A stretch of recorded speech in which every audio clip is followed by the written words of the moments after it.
Greetings, mighty companions, and welcome back to Practical and Healing Applications of A Course in Miracles with me, Anna Kajawa Quinn. So, hi Matt, welcome. So we are going to start with just a very short opening meditation where we just kind of be present and take a breath and let go of the day and just actually do something radical and be present. I know it's weird, but I heard it can be done. So, let's see if that rumor's true. So let's go ahead and close your eyes if you haven't already. Come on in. Come on back to the holy moment, the holy instant, this moment and every moment that we want it to be. Back home, soul. Come on back home, mind. Home to the right now, where who I really am waits for me, calmly, patiently, lovingly, welcoming me back to myself.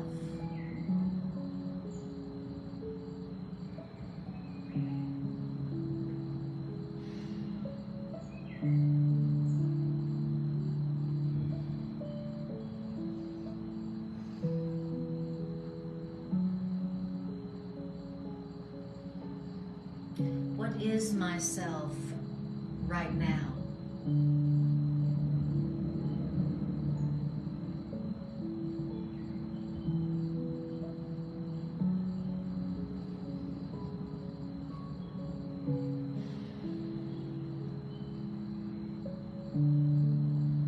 And in this moment right now, am I alone?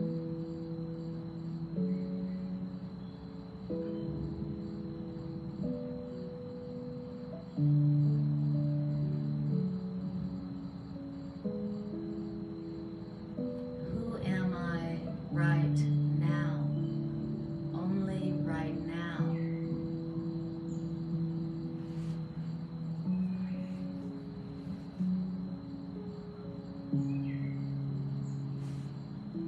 Higher self, I want to remember who I am. What is me? Remind me, I have forgotten what I am right now.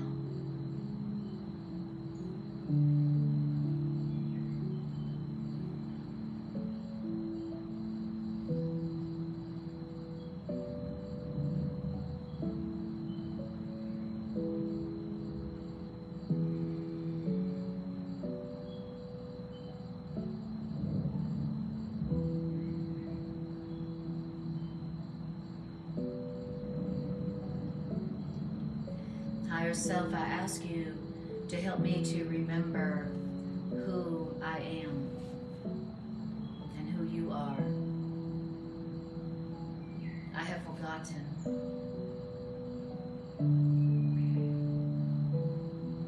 Show me myself through your eyes, higher self.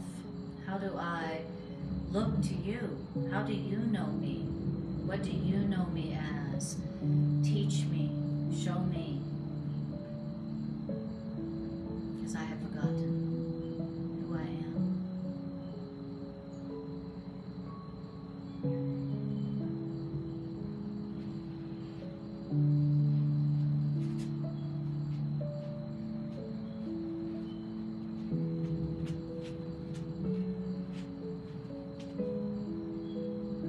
Thank you, higher self. Thank you for your love. Thank you for your guidance. Thank you for your infinite patience with me.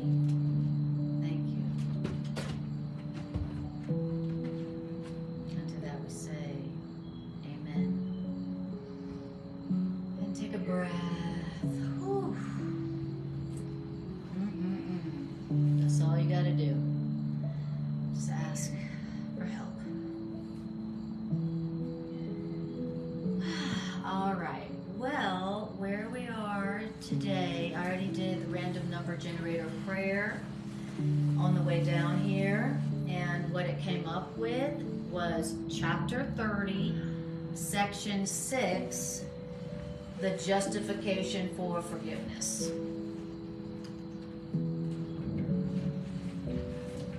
As if we needed one. I'm not going to forgive you unless I have a good justification. And it's not looking that great.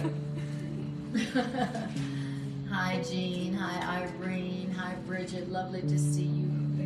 You gals. Awesome to see you. And it's number 7 in the annotated. And if you have the original edition, the annotated edition, it's section 12. 7. Oh, section 7. Forgiveness chapter is always justified. Okay. Yes, in the purple covered edition, it's forgiveness is always justified. Okay, so we're going to start off with a first line that let's just, before you even read it, we all just acknowledge that none of us believe this. So, first 2 lines are something that we don't believe. Okay, so don't feel bad when you hear it and you go, oh my God, I'm definitely not there yet. That's right. Hi, welcome, welcome. Come on down. Where the couch is right.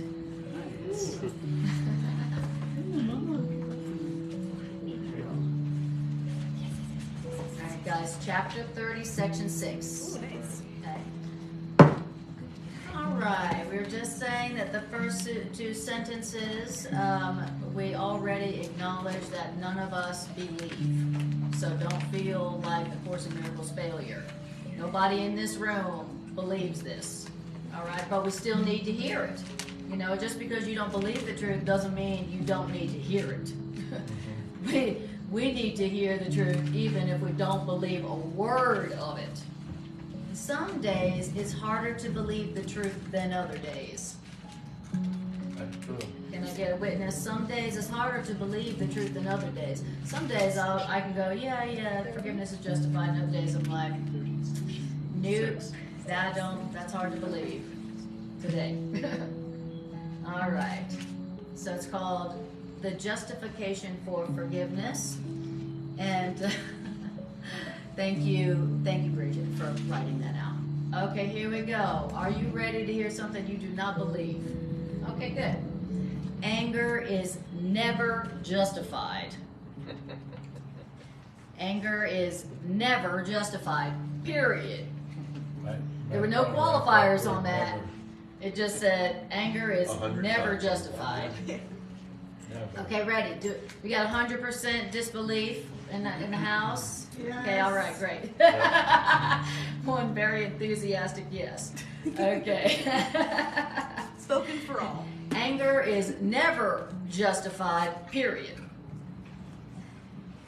Next sentence. Attack has no foundation. All right, period. Very clear. That is very dramatic entrance to a section, wouldn't you say? Mm-hmm. Very dramatic. It's like, okay, drop the mic. Now, it is here in this idea, anger is never justified, attack has no foundation, is where our escape from fear begins. That's where it begins. Our escape from hell. Yeah, our escape from hell. This is where your escape from hell begins. And it's also where your escape from fear and hell will be made complete. Okay, so if you're in hell, and you would like to begin your escape from hell, then this is the way it begins. You say, even though you don't believe it, you say, anger is never justified, attack has no foundation. Forgiveness is always justified, even though you don't believe it. And now, okay, now you have begun your exit, your escape from hell. And also, it will also take you all the rest of the way out of hell as well. So remember, you say it even if you don't believe it. Just saying it is the beginning of your escape from this hell, whatever that hell is. And we all have our special hells. Okay? what some person calls their heaven, that would be to me hell. And my heaven would be somebody else's hell. Now, when you say anger is never justified, attack has no foundation, here is the real world given in exchange for your experiences of terror. Anybody got any experiences of terror? Okay, anybody live on planet Earth and see what's going on in our world? Okay, yeah, I got just a few dreams of terror going on. Okay, but when you say anger is never justified, attack has no foundation, you are receiving in exchange the real world in exchange for your terrorizing experiences, that which frightens you. Because the idea anger is never justified, attack has no foundation, it is on this that forgiveness rests and is but natural. When you realize this anger is not justified, my attack has no foundation, then all of a sudden forgiveness is just natural. Right now we're like white knuckling forgiveness because I'm trying to forgive. We're white knuckling forgiveness. He's saying when you say that and when you open to that, then it's just easy, you know. Forgiveness totally, no problem, no sweat. Totally, already forgive what? Just totally natural. When you accept anger is never justified, attack has no foundation. Wow. Okay. Well, good to know. I probably won't be doing it anytime soon, but it's good to know that when I'm ready to escape this hell, there is something I have not tried yet. So that's good to know. That's very helpful. Okay? I know I haven't tried that to get out of hell. So when I want to get out of hell, maybe I'll be like, okay, here's something I haven't tried yet. It says, now, you are not being asked, when it talks about forgiveness, it says you're not being asked to offer pardon where attack is really due and would be justified. For you being asked to offer pardon where the person really deserves attack would mean that you're forgiving a sin by overlooking what is really there. I'm going to forgive this, but you know that means I'm just overlooking what really happened. You know that, right?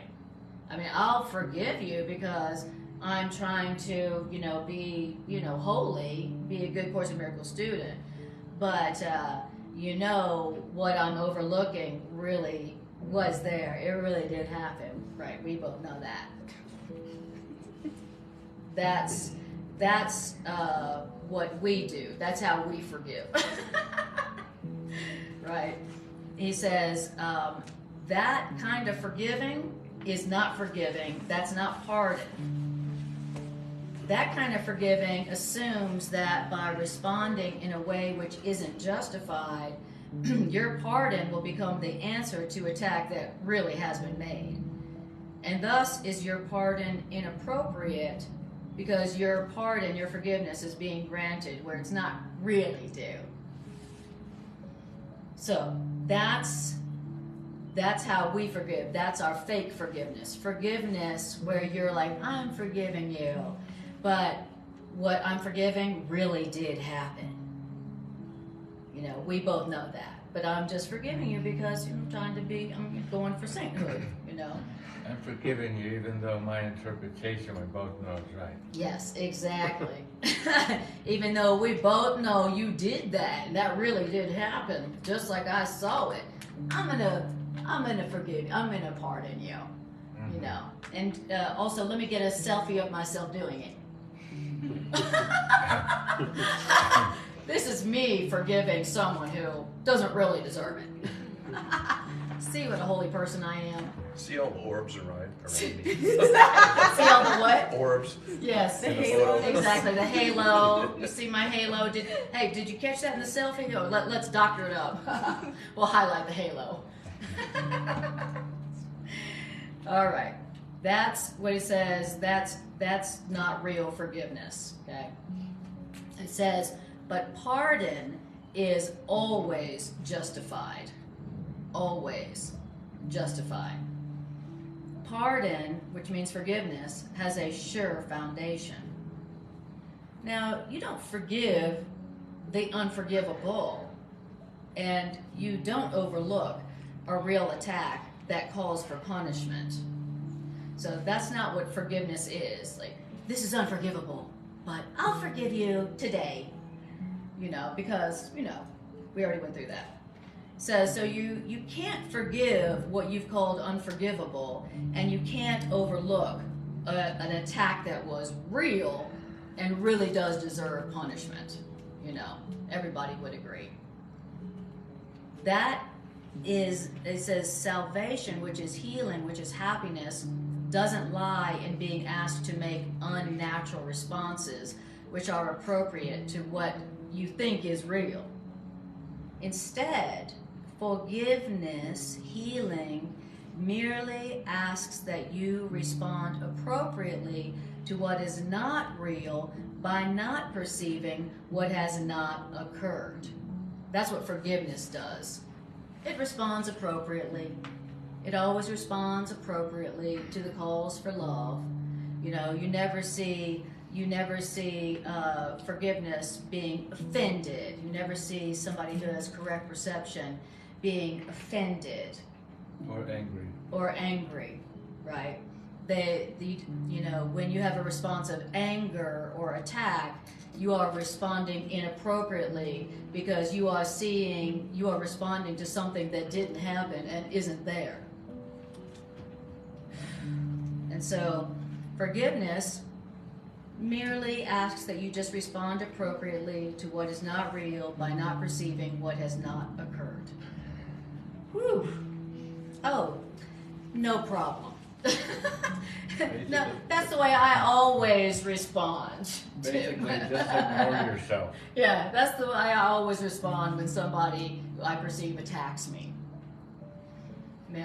Saying that where I want to respond with anger, which is where I'm wanting to respond with attack, that is me responding inappropriately because I'm perceiving what didn't happen and what isn't there. And when okay, let's go on. Then it says, if pardon were unjustified, then I would be being asked to sacrifice my rights when I return forgiveness for their attack. If pardon were unjustified, if forgiveness was unjustified, then it's like I'm being asked to sacrifice my right for vengeance when I return forgiveness for their attack. But we are merely asked to see forgiveness as the natural reaction to distress that rests on error and thus calls for help.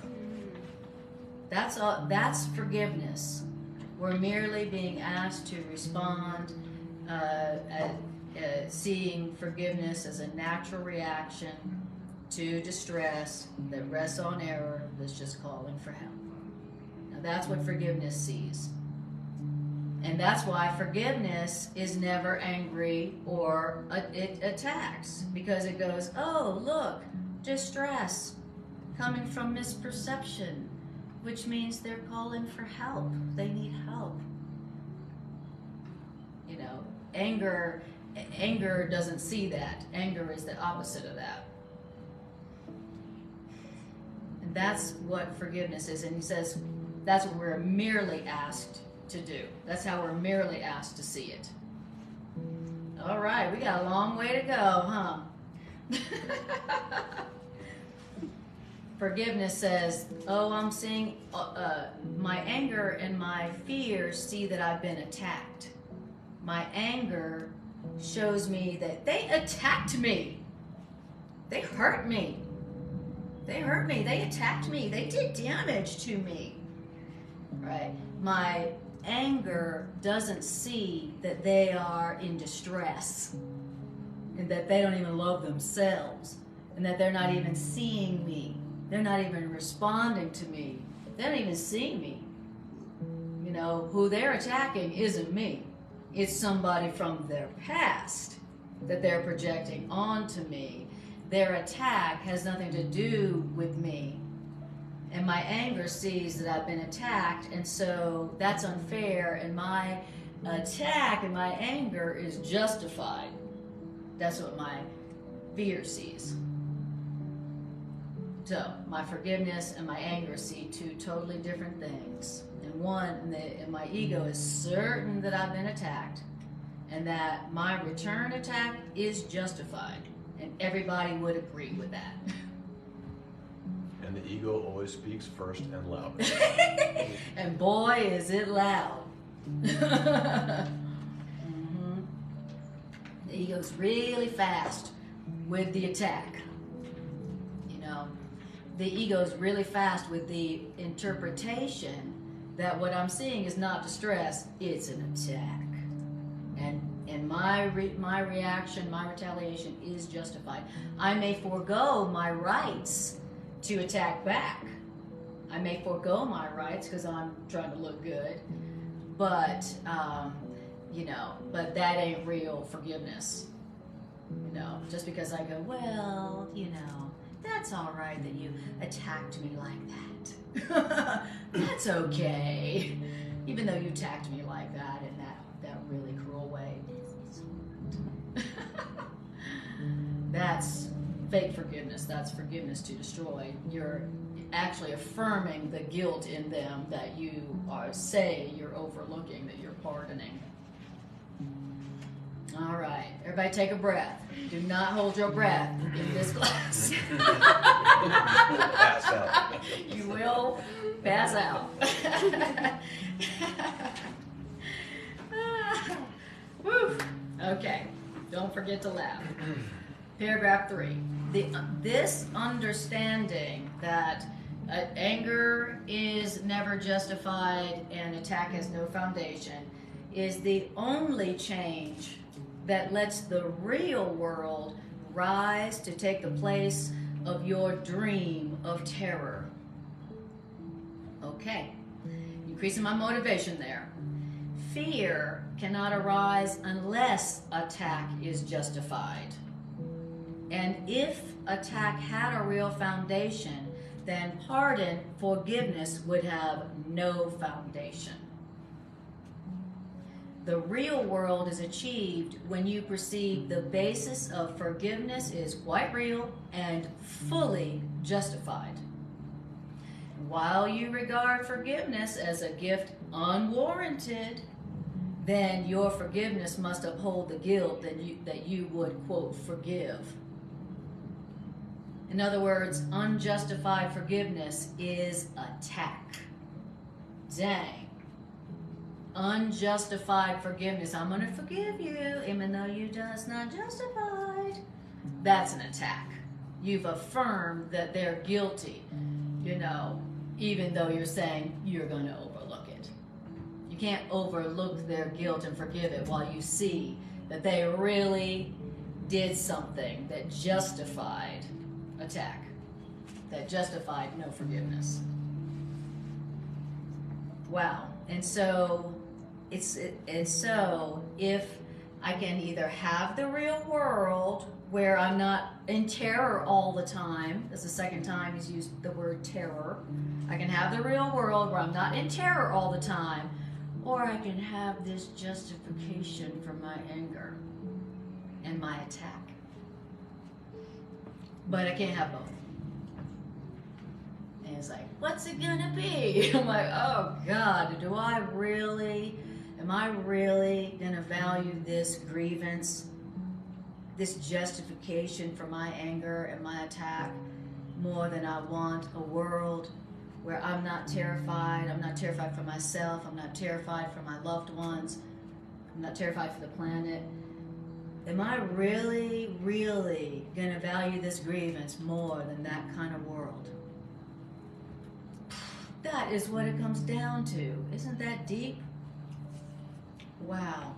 It's like, I would rather stay in hell and have everybody I love in hell also, just so I can keep that justification for my anger and that justification for my attack.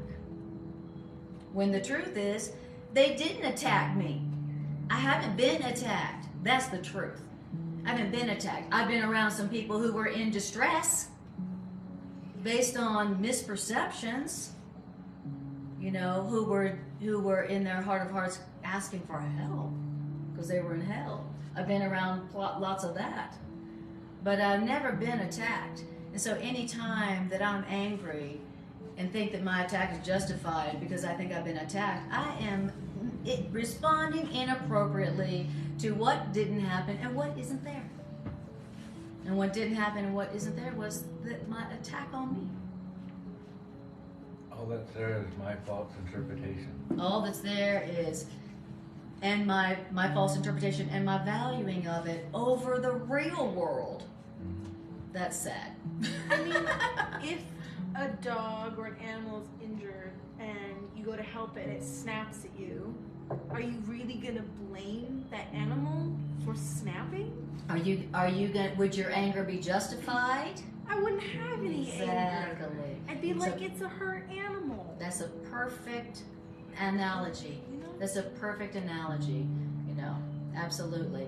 And that is what, when you have that perception, this is a hurt child of God. This is a hurt child of God. They are in distress, you know. Then forgiveness is natural. It's just natural. It's easy. It's natural. It's not like, I'm trying to forgive you. Yeah. I'm trying really hard. You make it very hard for me to forgive you. So acting It's a natural. great analogy, sweetie. So, part of the resistance that has frequently come up for me when I read this, and that I'm still having to remind myself about, is that this is not advocating, this is not saying by inference that in any given situation that's disturbing me and possibly perceiving as dangerous, does not mean that I'm not to be setting healthy boundaries or to be steamrolled by That's the world right. in one way or Absolutely. another. It's Yes. not saying That's those right. things. That's exactly right.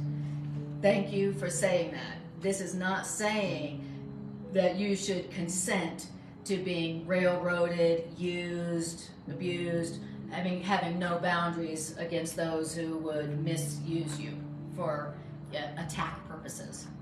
Yes, absolutely. Yes.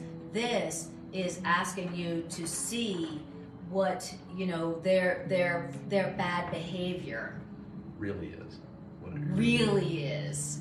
It doesn't mean you say, yes, I'll continue to be the victim of your bad behavior, your unloving behavior. It's just, you know, and once you see clearly that what it is, distress based on misperception, that where they're calling for love, then Spirit will be in charge and Spirit will guide you and tell you whether this is a safe person to be around.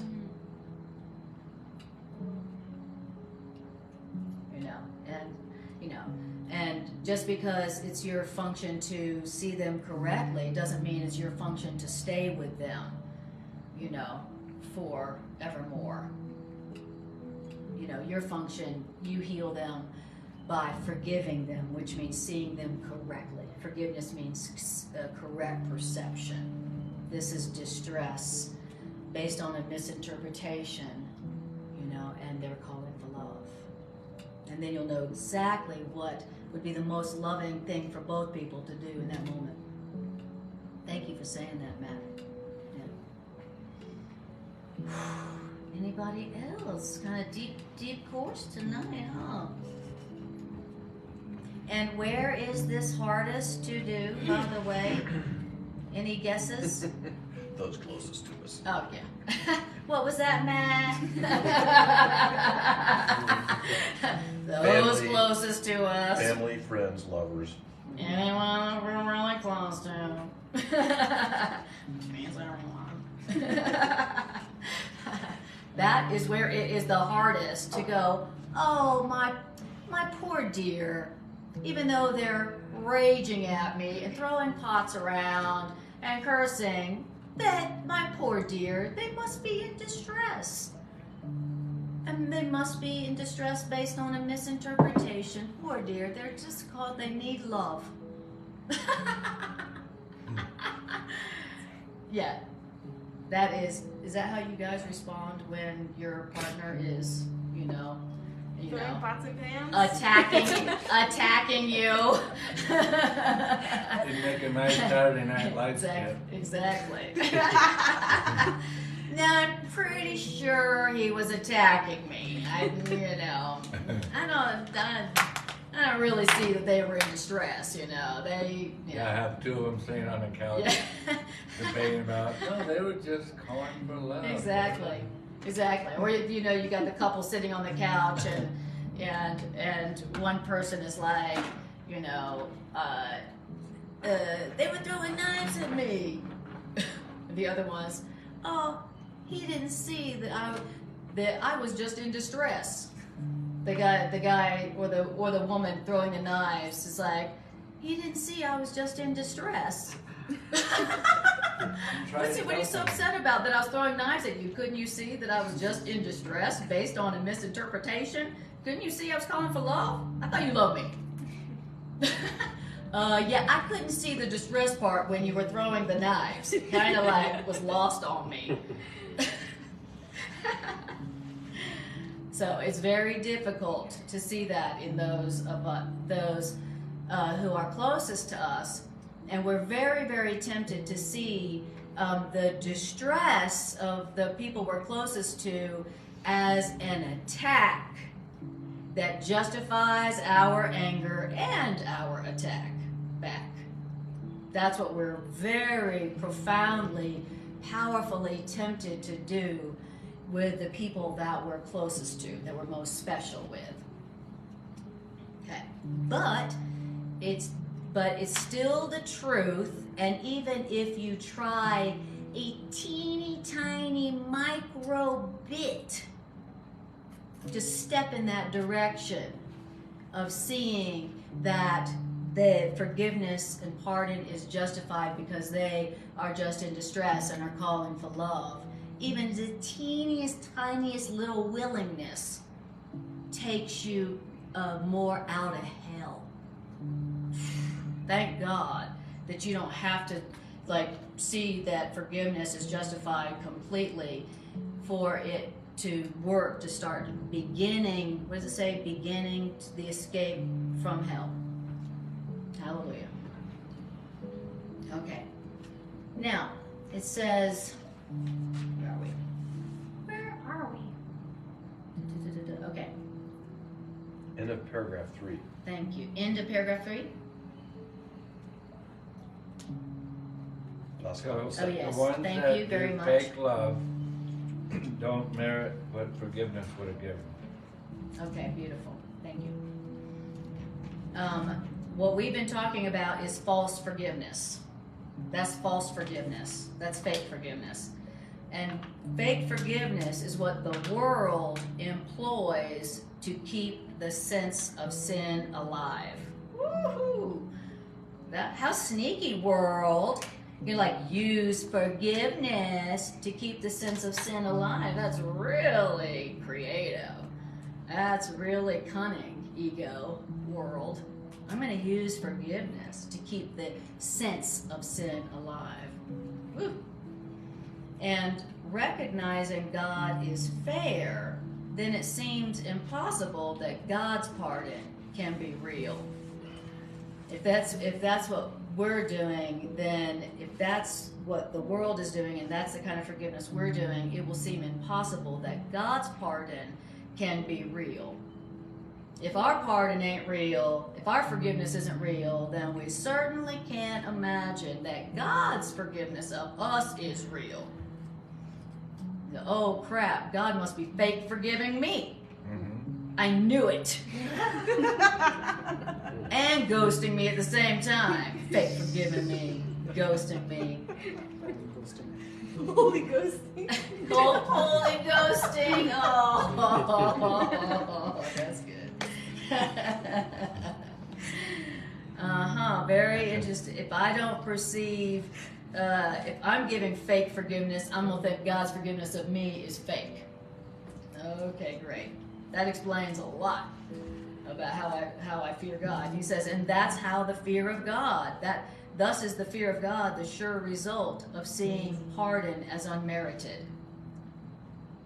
You know, if I don't see forgiveness merited in them, I'm not going to think God forgives me, that forgiveness is merited, and now I'm going to fear God. Because I don't think God can forgive me. I don't think God wants to forgive me. I think God's fake forgiving me.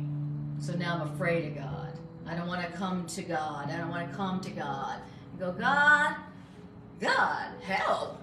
I don't want to go to God because I think God's forgiveness is fake. So that when I go to God, He's really going to condemn me. He's really going to make me feel more guilty. So now I don't want to go to God. I'm afraid of God. So I do everything but God. I do everything but God. I distract myself in a million jillion different ways from God. Not realizing that God doesn't need to forgive because Exactly. God never sees us falsely. Exactly. And in my fear of God, not going to God, I never find out that God's like, forgive what? Right. What do you mean forgive? What do you mean? What do you mean forgive, Anna? What are you talking about? Forgive what? Well, you know all the attack I did. You know all the attack I did when I was in distress. He's like, you did what? Anyway, says God. Anyway, let's talk about something that's real. How about it? So when we go to God, that's eventually what we will receive from God. That there's nothing to forgive. Right. Now, then it says, no one who sees themselves as guilty can avoid the fear of God. But anyone who sees themselves as guilty, and we know who that is, everyone. But you are saved. They are saved. Those who see themselves as guilty are saved from this dilemma if they can forgive. Wow. We are saved from the dilemma of seeing ourselves as guilty and so avoiding God. We are saved from that dilemma if we can see forgiveness as justified, if we can see pardon as merited in others. Wow. Okay. It says, the mind must think of its creator as the mind looks upon itself. So if you see yourself as unforgiving, fake forgiving, then you can't help but see God as unforgiving. And if you see God as unforgiving, you're going to try to avoid God. So I don't want to meet Him in the hallway. I'm trying to avoid God. I'm not seeking God. Because I think of God as I look upon God, I think of God as I think of myself. Wow. So whatever it is that I, see myself as doing, that's exactly what I think God's doing to me.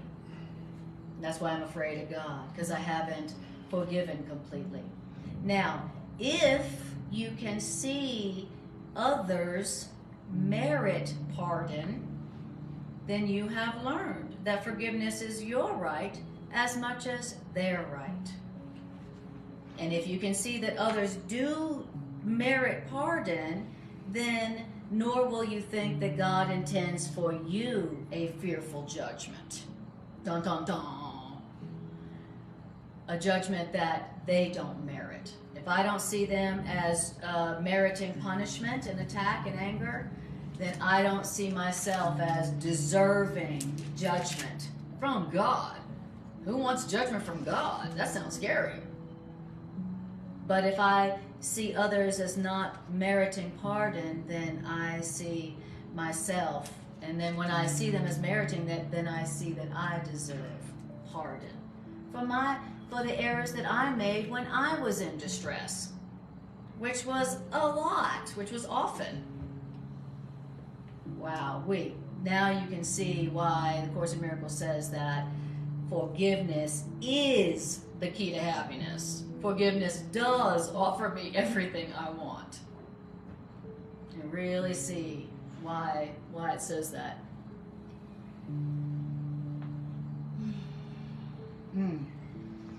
Okay, Renew, here's my pop quiz.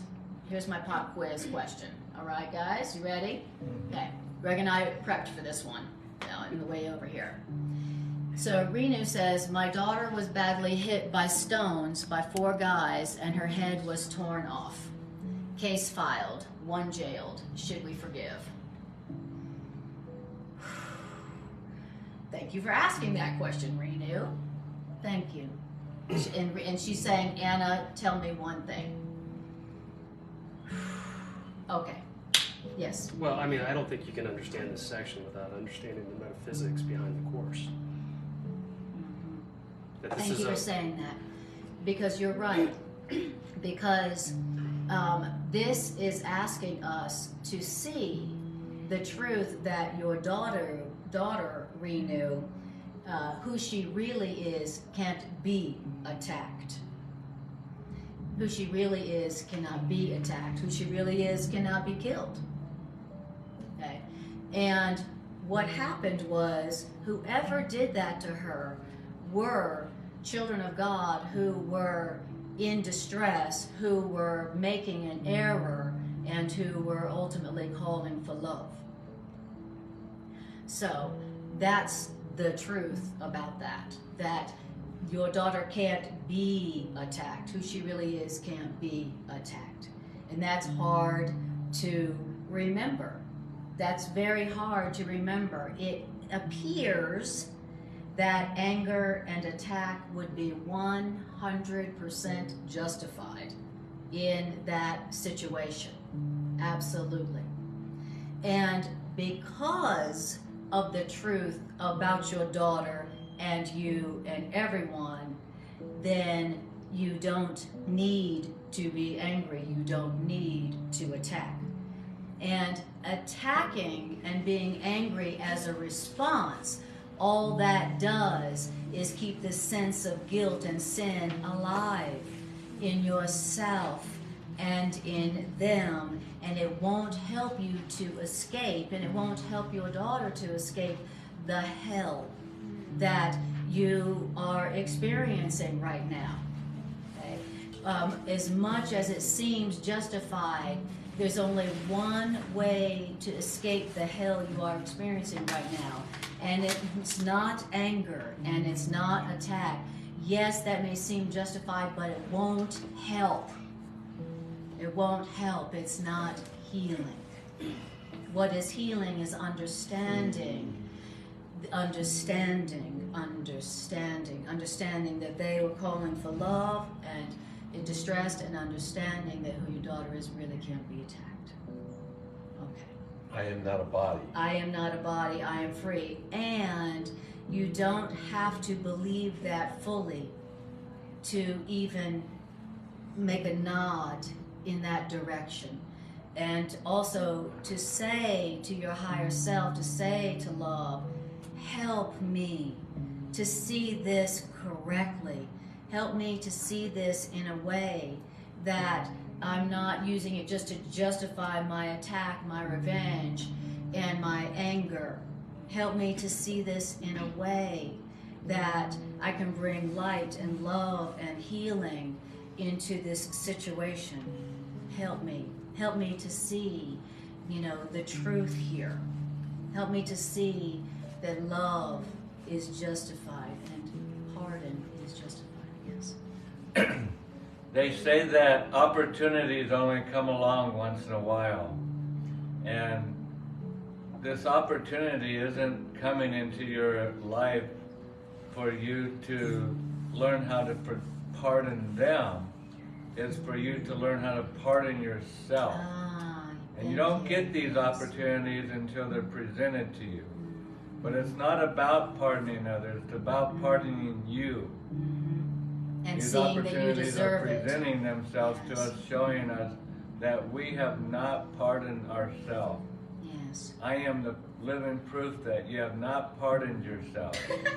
Will Yes. you do it today? Yes. You have to do it through me to do it. Yes. Thank you for saying that. That's what your Savior was showing you. And that's Yes. hard to see, but that's what's happening. Yes.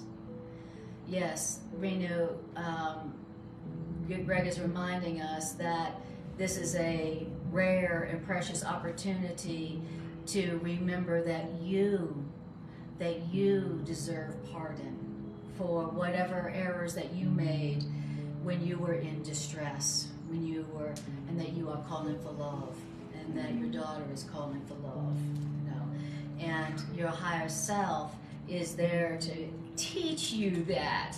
Luckily, you don't have to learn that by yourself.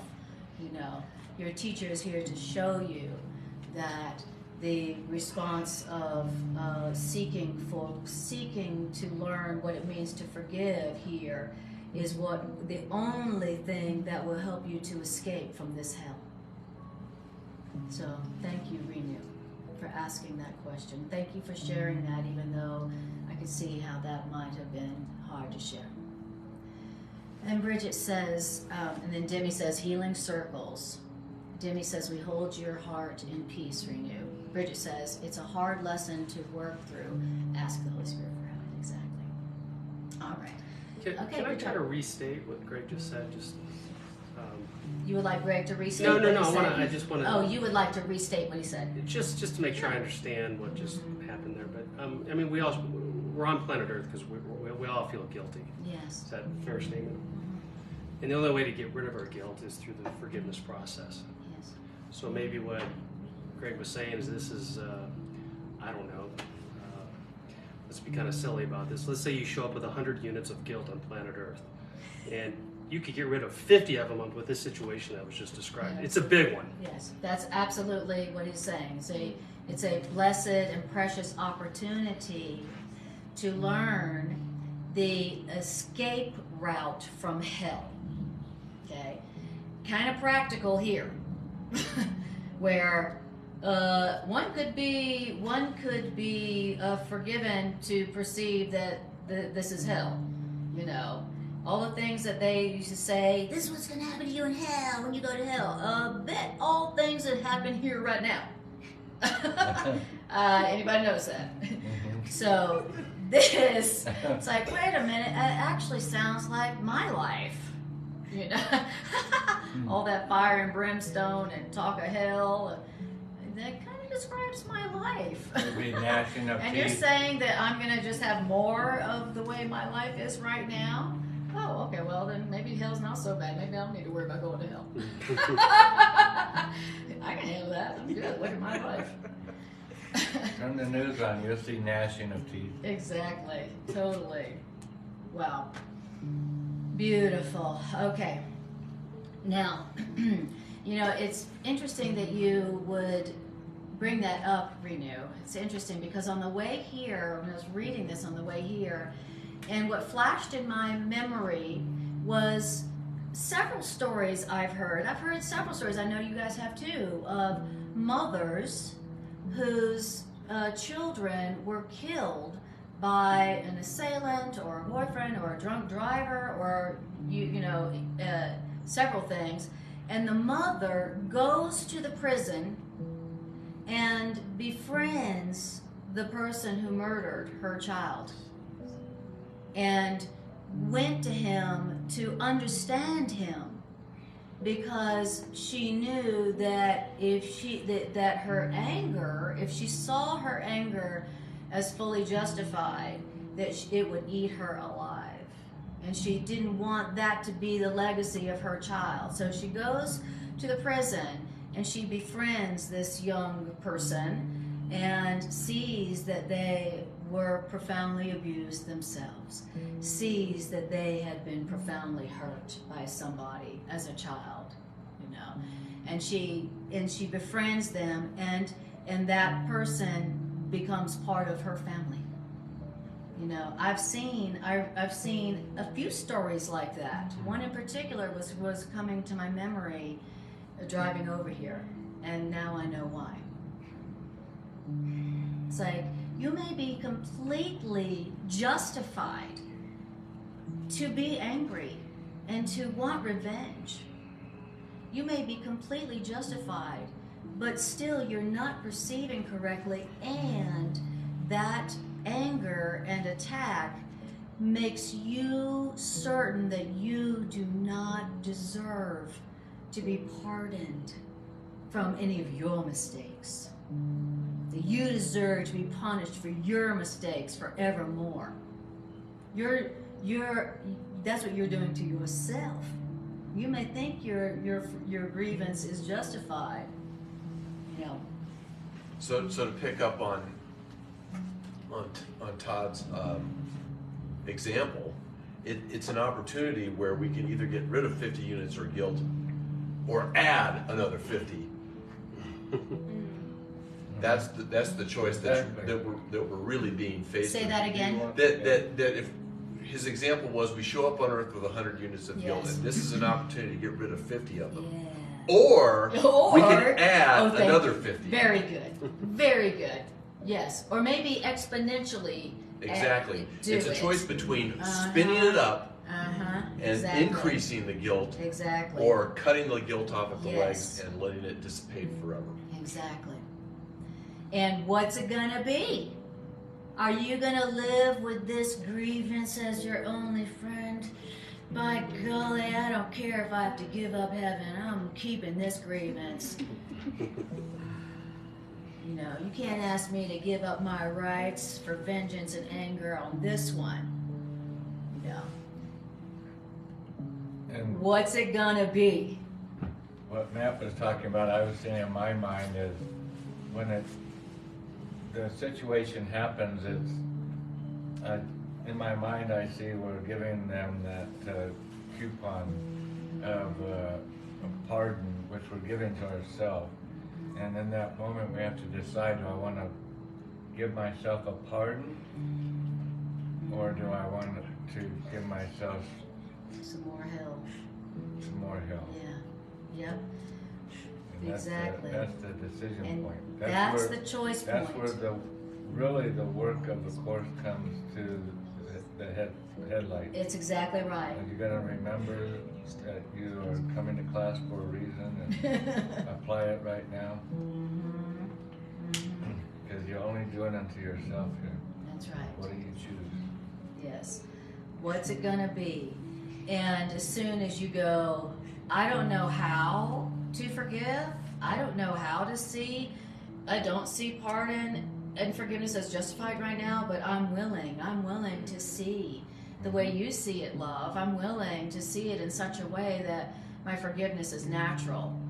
You know, and as soon as you make that decision, now you have begun your escape from hell.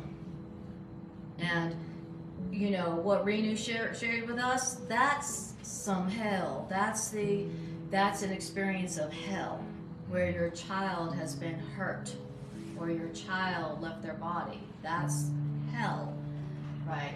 And this just said, this is the beginning of the escape to hell, and it's also the idea and the truth that will take you all the way out of hell. It won't just take you a little way, you know, through hell. It'll take you all the way. It'll get you started on the direction out of hell, and it will take you. Wow. And you don't have to do it alone. You can ask for help to learn this. We know we don't believe this. That's why we're in hell.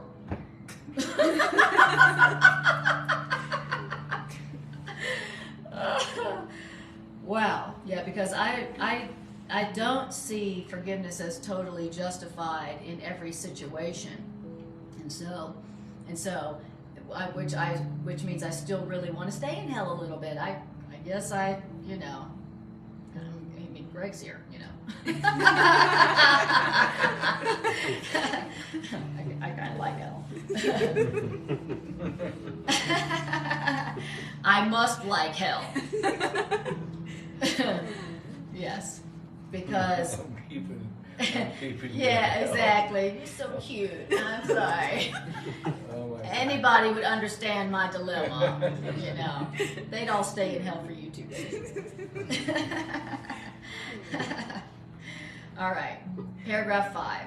Forgiveness recognized as merited, as deserved, will heal. Period. Not maybe heal, not kind of heal, not sometimes heal. Forgiveness seen as deserved will heal. Period. Forgiveness gives the miracle strength to overlook the grievances, the attacks. This is how you learn that you must be forgiven too. When the miracle gives you the strength to overlook the attack, or to look, this is how you will learn that you must be forgiven too for your attacks. Do I deserve to be forgiven when I attack for all those attacks? And I've given a lot. Just ask Greg. Do I deserve to be forgiven for all the attacks I've ever done, which is a lot? You know, do I deserve that, or should I be punished forevermore for every single attack I've ever made? That's the question. And as I see that they deserve pardon and forgiveness and understanding even though they attacked, then I'll see that I deserve to be forgiven for all my attacks, which is a lot. Some days more than others. Every time I give out guilt, every time I give out, trying to control, trying to change things. That's right. Exactly. That's every time I'm attacking. I can be forgiven for all of it, which was a lot, by just forgiving, offering pardon. Exactly. To others that are still learning that same lesson. Yes. By seeing forgiveness as justified, even if you can't see it right now. Yeah.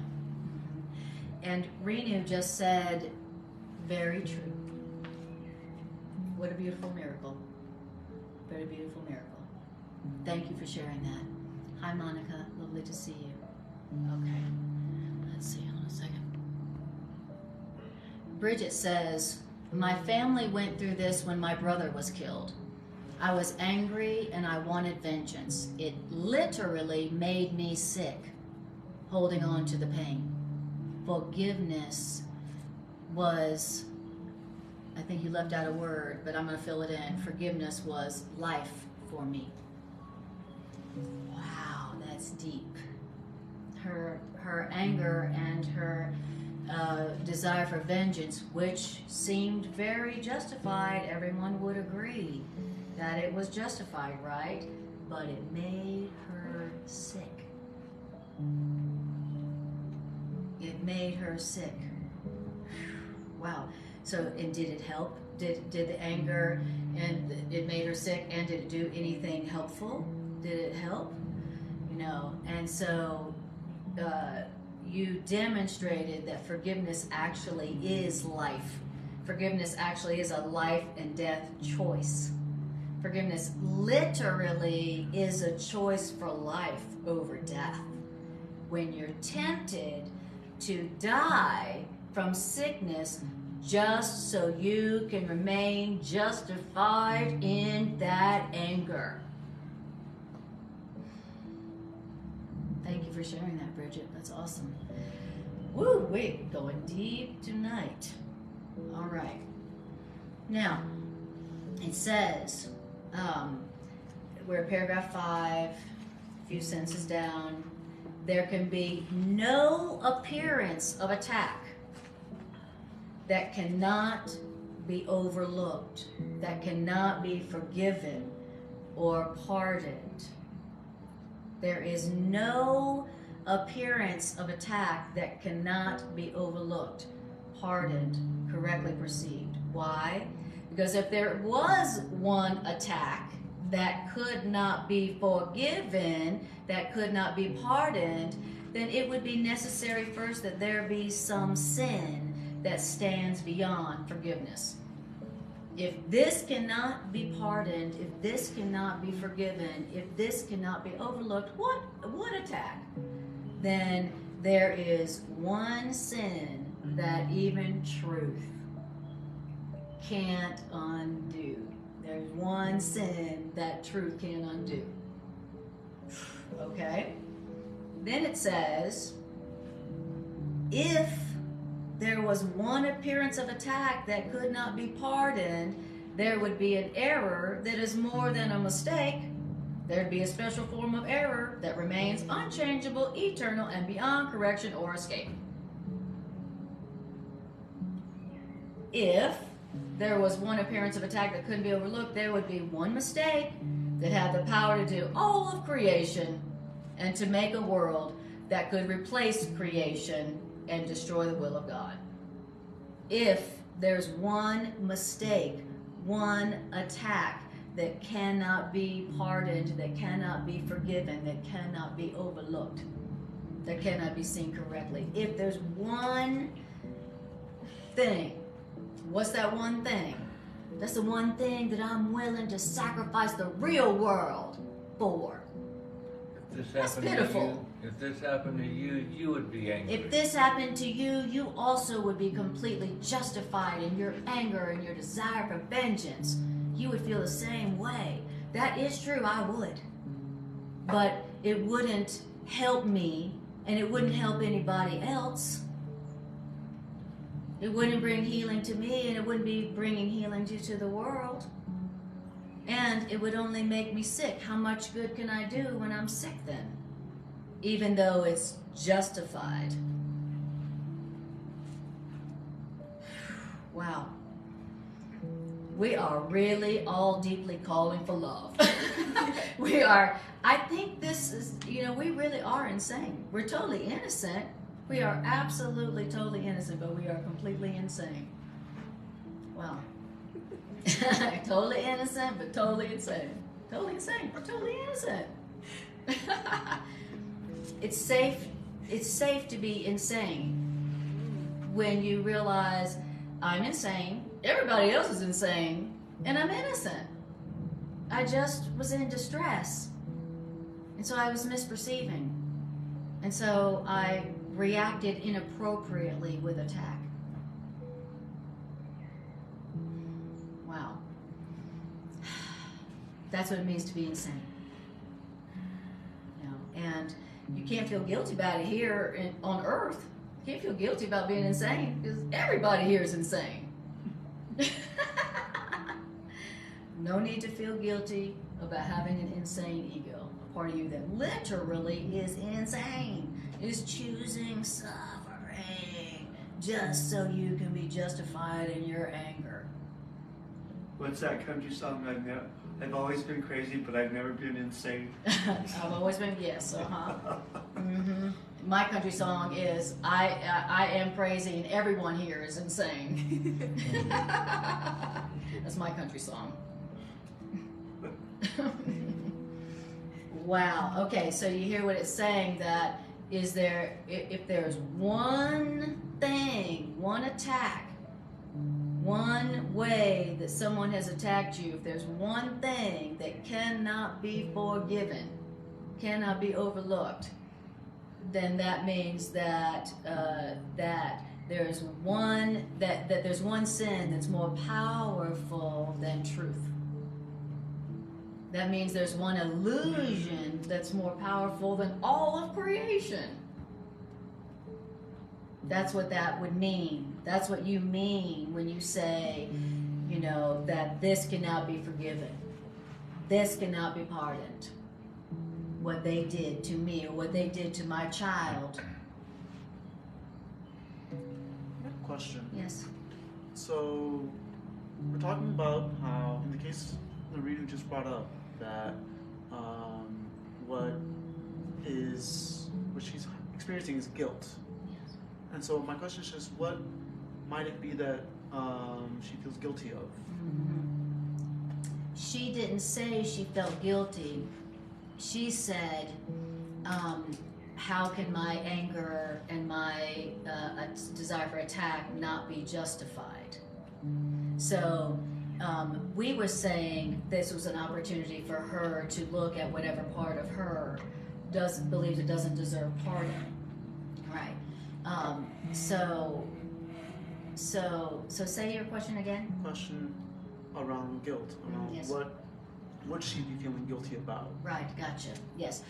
For all the times when she was in distress, and was misperceiving and acted inappropriately in the form of attack. You know, whether that was to herself or to others. And so when we still feel guilty about the attacks that we have made, then we unconsciously believe that we deserve bad things to happen to us and to our children and to our loved ones. You know, I've seen it in my relationship with my child. Sometimes I'll literally get for just a second conscious of my guilt that tells me that I don't deserve to have a child that is safe and protected and makes it to adulthood, you know. So, you know, our lack of forgiveness on ourselves, us believing that we don't deserve pardon for our attacks, makes us feel like we secretly deserve attack, that's normal and natural, and I deserve that, you know. Does that make sense? Okay, that's a very good question. Well, I think to fully understand that, take it back to the beginning. What's your name? Monroe. Monroe. Hi, Monroe. Are you new to the course? I've been here a couple times before. Okay. Well, I mean, this is back to the metaphysics where we split from God and then projected out of world, and guilt had to start somewhere, right? Right. And then we just keep reinforcing it Yes. through, because we keep feeling guilty and we don't know why, we keep projecting it out. It's just cycle. Attack. But the guilt started, according to the course, because we felt guilty from splitting from God. And yeah, that's where it all began. Yes. Because to pick up on what we were just talking about in this paragraph, because we actually believe that we made a mistake that changed who we really are, because we're convinced that we actually did change creation. Yes. And we have this profound unconscious guilt. And the other part of the guilt having to start somewhere, that guilt had to go somewhere. So one of the metaphors that I like to think about is a simple picture of the mind as an iceberg. And what we know as our conscious mind is that little tip that's sticking outside of the water. And the unconscious is everything under the waterline. And that's where all the guilt gets stuffed. Mm-hmm. Thank you. Perfect. And then I will, tie that up with saying thank you, that the origin of the guilt is not the attacks that we feel guilty for having done on others, but that the attack we did on God. That's the original sin that we believe we did, which could have never been accomplished. You know, and so, but that's deeper in the course. But for all intents and purposes, what we feel guilty about is that we chose to attack others when they were in distress and acting misinterpreting and calling for love. And so now when we're calling for love and we're acting a fool and attacking when we're in distress, we don't believe that we deserve to be pardoned for that, and so now we have more guilt. And now we're afraid of God because we feel like bad people. I don't want to go to God, I'm a bad person. I attack people. I do. I attack the children of God, because I am misperceiving and I'm misperceiving their distress, Naughty. It looks like somebody deserves some pardon.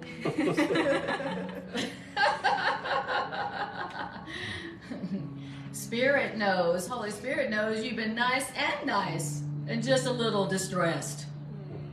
Spirit knows you're a good person who's just distressed and who's misperceiving, and they're distressed and are just calling for love. That's what your higher self sees in you. That's what forgiveness sees in you. You know, we're all like, oh, I'm so guilty, I'm such a bad person, I attack all the time. And Spirit's like, oh, you didn't do anything. Nothing happened. Absolutely nothing happened. You didn't attack them, they nothing changed in them, you didn't change anything yourself, nothing happened. And I'm like, dang, I was feeling that guilty for that long for nothing? Just can't win. Now that seems like a big waste of time. Wait a minute, that was nothing and I felt guilty for years for that? Oh my God. I wasted I could have been having fun. I could have been enjoying myself, having a good life, loving myself. But no.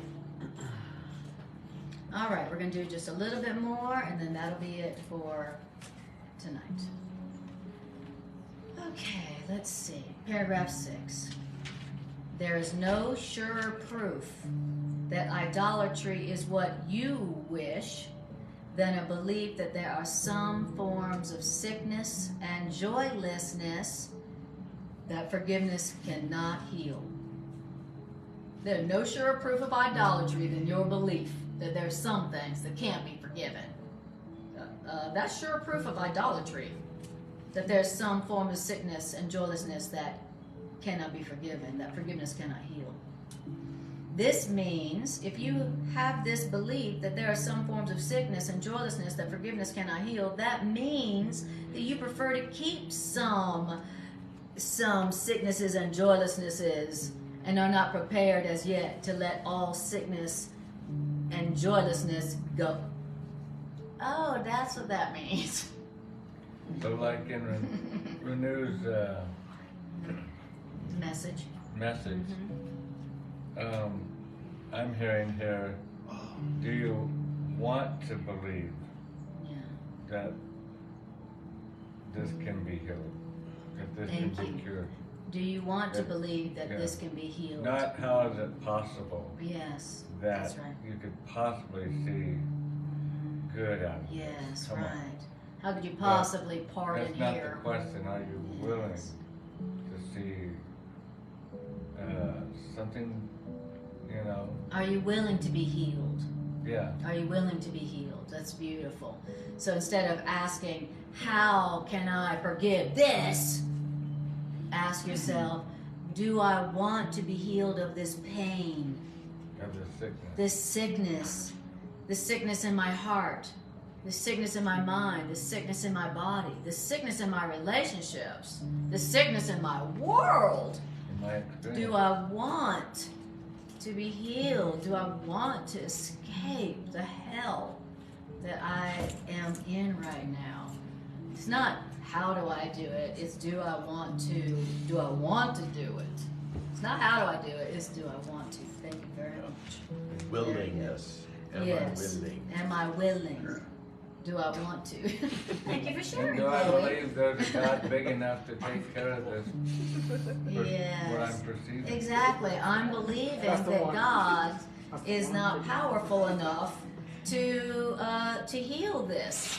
Right. Am I saying, God, even you can't heal this pain? This is too big for even you, God. Is that what I want? Is that what I want to believe? Is that what I'm saying? Is that what I want to believe? You know, that there's one pain that's so bad and so big that even God can't heal it. I mean, aside from it not being true, do you want that to be true? I don't want that to be true. Aside from the fact that it's not true. There is no pain. There is no pain that forgiveness, that truth that God cannot heal. That's what we're really saying. So if right now you can't get to the pardon is justified part yet, then you get to it from another way and go, I am willing to be healed of this pain. I am willing to see this in a different way so that I escape the hell of this pain. No, get around that I cannot forgive block. Right. Now it says, and since you prefer to keep some pains, grievances, and are not prepared as yet to let all your pains and grievances go, now you think that there are some appearances, there are some pains that are real and not appearances at all. Wow. So it's just saying that all of our pain, all of our suffering is an appearance. Whoa, what? Yeah, that's why forgiveness is justified. It's just an appearance. What you think is happening is not really happening. Who they really are has never been attacked, cannot be attacked, and is not their body. Who you are has never been attacked and cannot be attacked and is not their body. Wow. So, but now we think that there are some pains that are real and not appearances at all. Do not be deceived about the meaning of a fixed belief that there are some pains, some problems that are harder to look past than other pains and problems are. Don't be deceived about the meaning of your fixed belief that there are some things that can be forgiven. Don't be deceived about the meaning of your fixed belief that some things cannot be forgiven. Some things cannot be healed. When you have a belief that some things can't be healed, some things can't be forgiven, it always means that you think forgiveness is limited, which means you have set a goal of partial pardon and a limited escape from guilt for yourself. What'd you say? Just exactly what we were saying. Yeah, exactly. My fixed belief that some things cannot be forgiven. Come listen to my tale. I'll tell you a tale and you'll agree with me. Some things cannot be forgiven and some things cannot be healed. Okay, so what is he saying? He's saying that's what that really means is you have said, I only want to give partial pardon to everybody, and I only want a limited escape from hell for myself. That's what you just said and meant.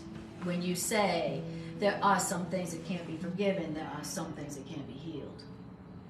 It's just one more of the ways that we try to usurp God's authority. Mm-hmm. Yep. Absolutely. Holding a grievance is trying to be God. Trying to be God. It's trying to be God. I know what this Define means. reality. I know what happened right here. I know what it means. I know what's justified here. I know what should be done. Anger, attack, that vengeance, that's what should be done. I know what's going on here. I know what this means. Just trying to be God. Holding on to a grievance is trying to be God. Very good. And you saying that you only want to give partial pardon to others and you only want a limited escape from hell for yourself, what could that be except a false forgiveness for yourself and everyone else who seems to be apart from you? Wow. Is that what you want to give yourself for Christmas or Hanukkah? Is that what you want to give to the people you love? Partial pardon? I'll kind of forgive you today. I give you partial pardon. Is that really what you want to give people? I'll give you a little forgiveness today, but just today. Don't be like expecting any tomorrow. Don't forget what you did. Yeah. I'm going to forgive you today, but don't forget what you did. Exactly. Thank you, Greg. See, Greg will help with that.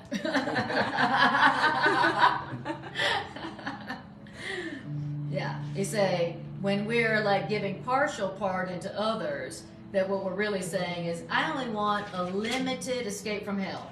I only want escape from hell on Mondays and Thursdays.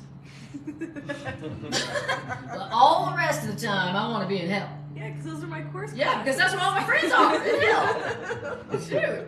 At least that's where all my friends are. Who wants to go to heaven, you know? My friends aren't going to be there.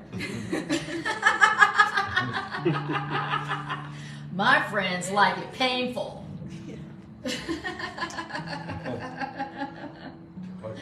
Torturous. Torture me, baby.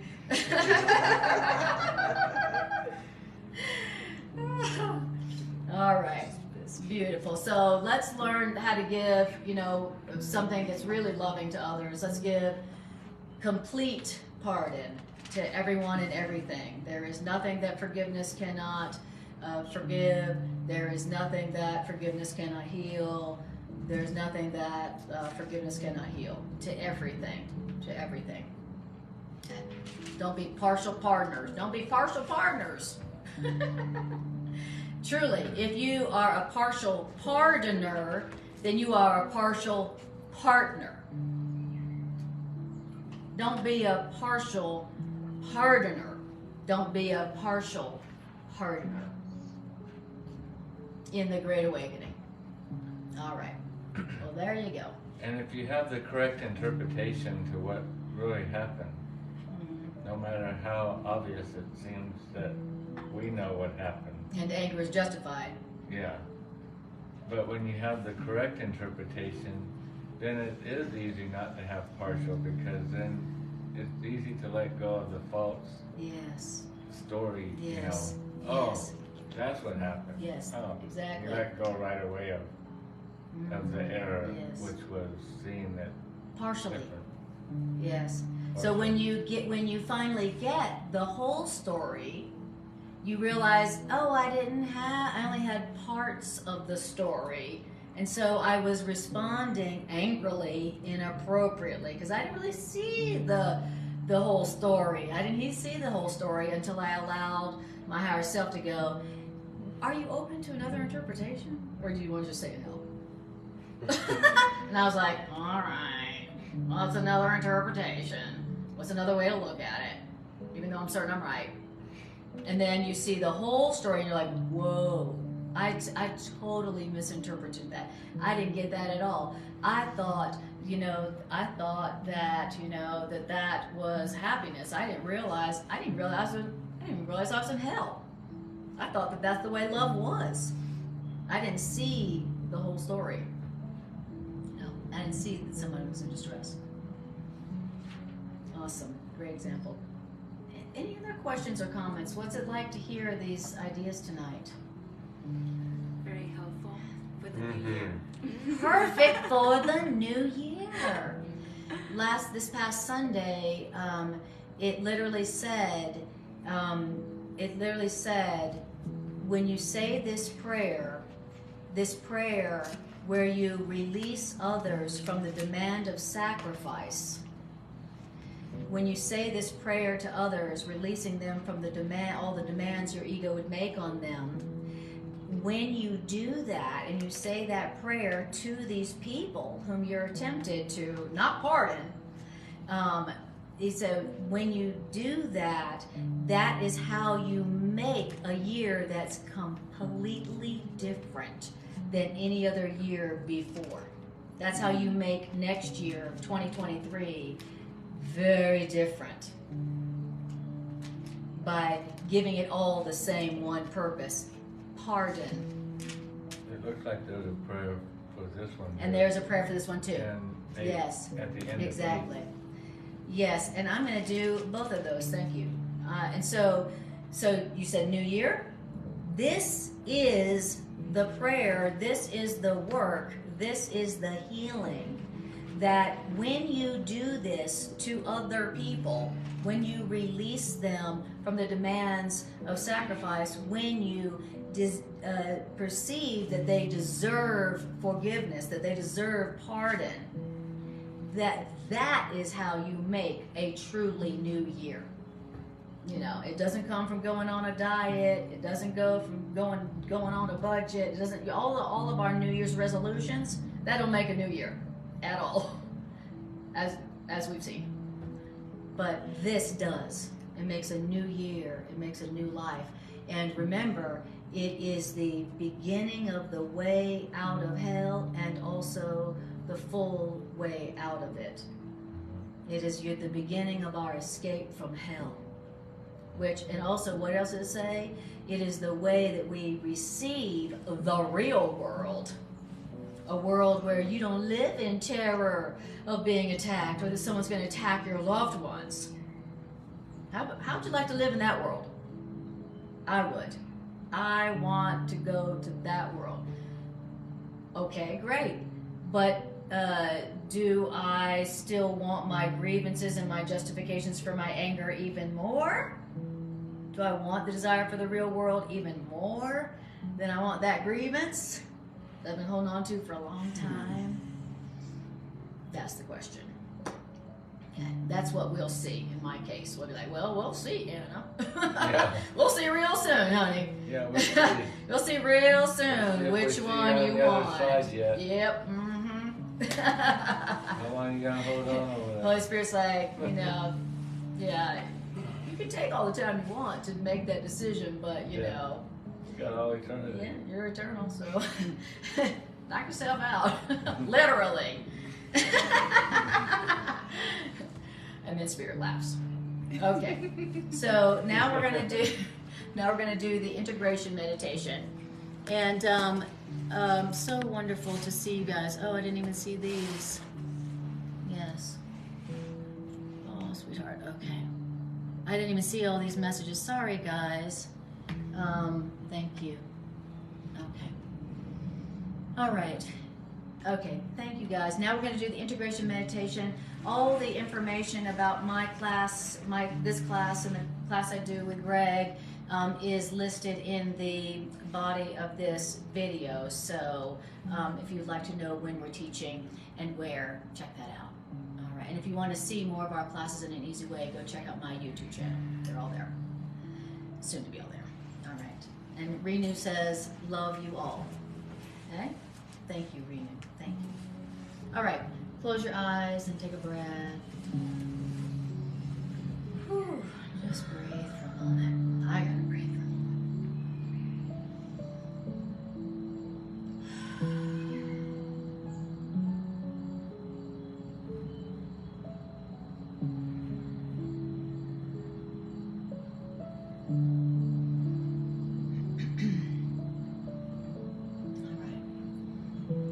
a start by bringing to our awareness. Actually, before we start there, I want you to bring to your awareness something that some hell you're going through right now, whatever that is, whatever that dis-ease that you're experiencing right now. I want you to bring that to your awareness, identify it, look at it.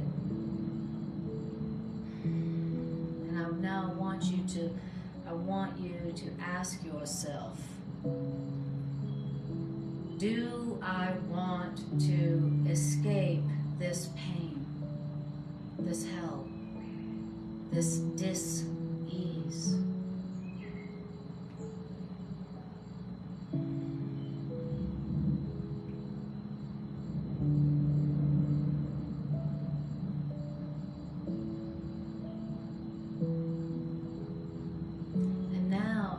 You to ask yourself, do I want to escape this hell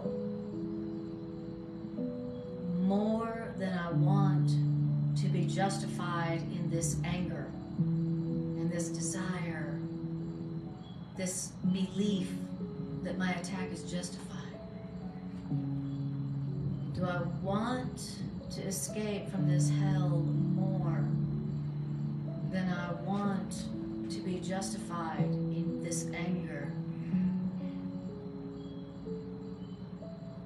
in my desire to attack? And breathe. Breathe.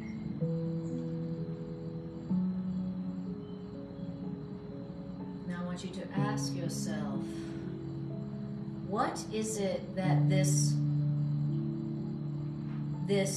feeling of being justified in my anger and my revenge, what has it given me that has made my life better and happier? What has it given to me that has made my life better and happier?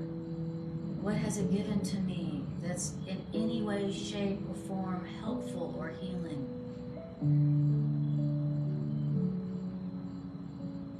Has it made me happier? Has it made me healthier? Has it made me more abundant? Has it made people want to be around me?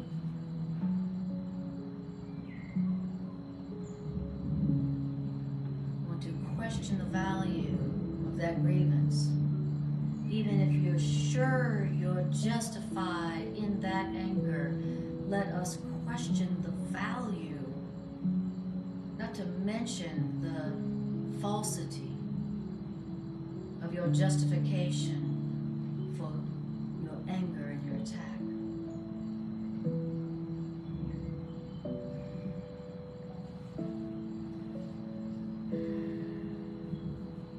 Now, if there's a person associated with this hell, I want you to see their face right now. Maybe that's you.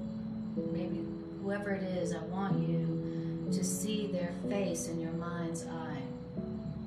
The one who you believe that what they have done to you justifies your anger and your revenge. I want you to see their face.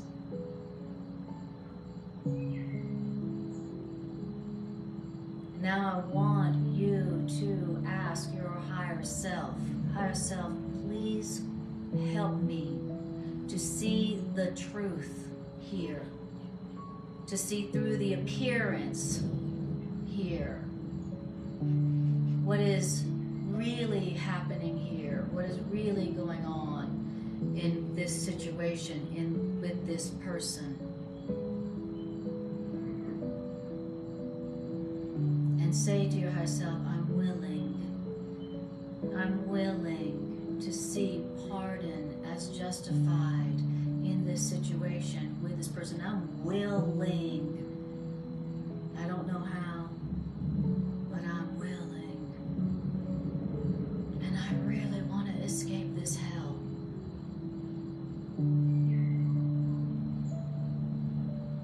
And now I want you to look at this person and look at this situation, and I want you to now see the distress, the deep distress that was in this person.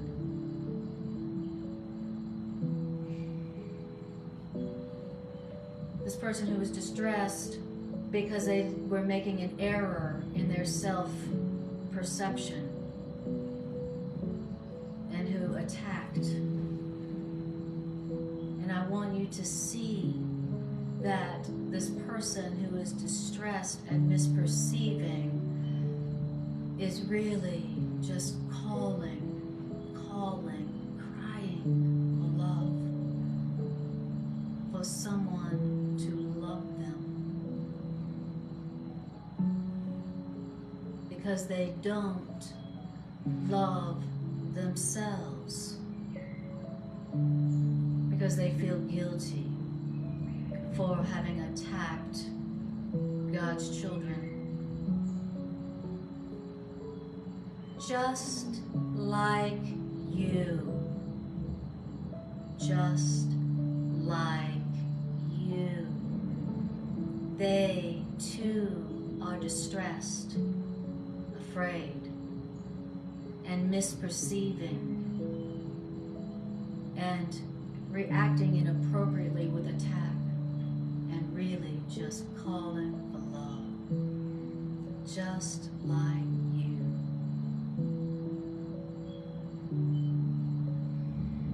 And now, looking at them, I want you to ask yourself, someone who is crying for love, who is mistaken, who is distressed, do they merit pardon? Do they Are they worthy of forgiveness? Now ask yourself, am I? Do I merit pardon for my mistakes, for my attacks that I made when I was distressed and misperceiving and calling for love? Do I want to be forgiven for those mistakes I made when I was misperceiving and distressed?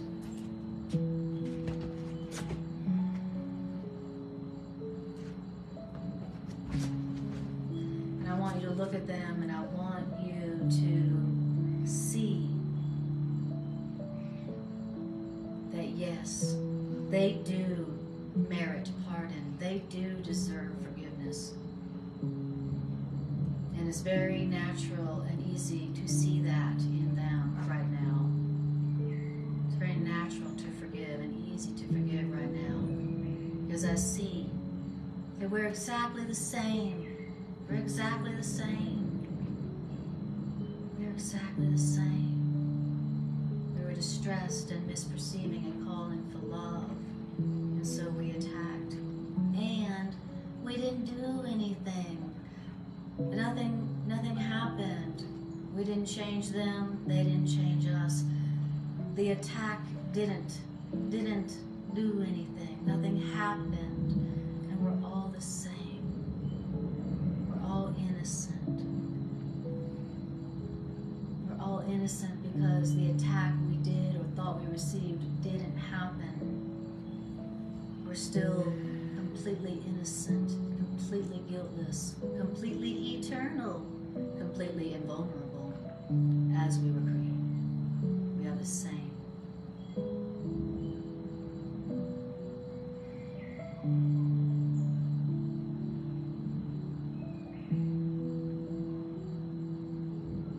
And now let us turn in our minds and hearts back to our Creator, who we've avoided because we feared that our Creator, our Spirit Parent, would judge us the way we judged them.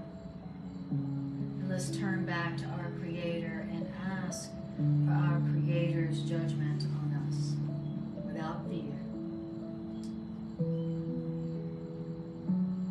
so that we can hear our Creator say, what sin? What error? What attempt?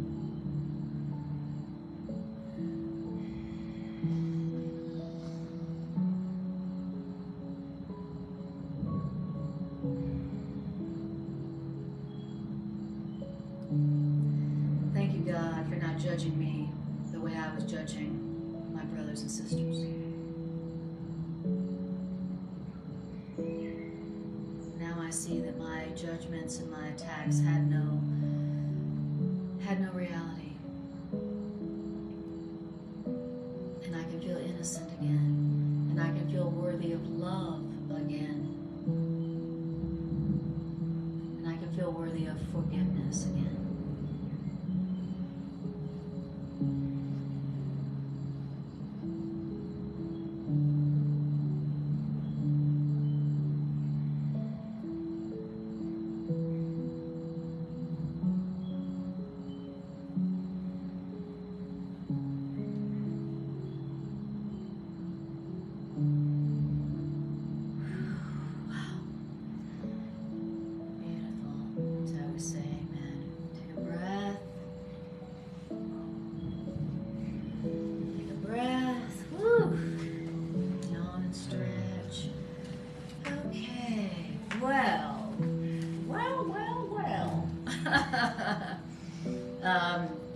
It's heavenly, it's heaven doing truth healing with you guys.